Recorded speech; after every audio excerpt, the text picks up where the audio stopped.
హరిరామ్ జోగయ్య గారు, అల్లు వెంకట సత్యనారాయణ గారు, మన డాక్టర్ బాబ్జీ గారు, ఈ ముగ్గురు కూడా మాకు గురువర్యులు. వారు ముగ్గురు కూడా నిండు నూరేళ్లు ఆయురారోగ్య ఆనందోత్సాహాలతో ఉండాలని మనస్ఫూర్తిగా మీ అందరి తరపున కూడా కోరుకుంటూ వస్త్రవస్తవం జ్యేష్ఠరాజం బ్రహ్మణాన్ బ్రహ్మణస్పద ఆనశృణ్వన్నోతపస్సేదసాదనం ప్రణో దేవి సరస్వతి వాచేభిర్వాచనేపతి దీనామ విత్రజవత్ గురు సాక్షాత్ పరబ్రహ్మ తస్మై శ్రీ గురవే నమః.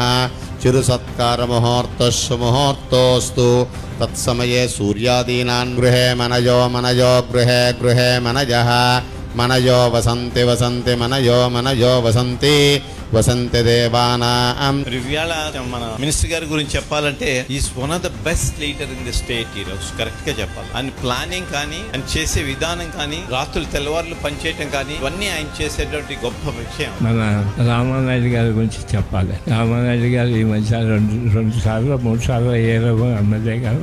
ఆయన చేసే సేవలు రాత్రులు పగలు నిద్రపోడు. అర్ధరాత్రి అయినా సరే సైకిల్ వేసుకుని తిరుగుతూ ఉంటాడు.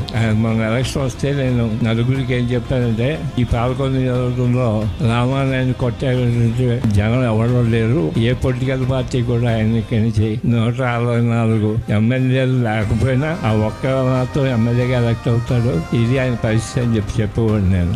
అలాగే మరోసారి ఎమ్మెల్యే అవటం కాకుండా ముఖ్యమైన పోర్ట్ఫోలియోతోటి ఇవాళ మంత్రి అయ్యాడు ఆయన.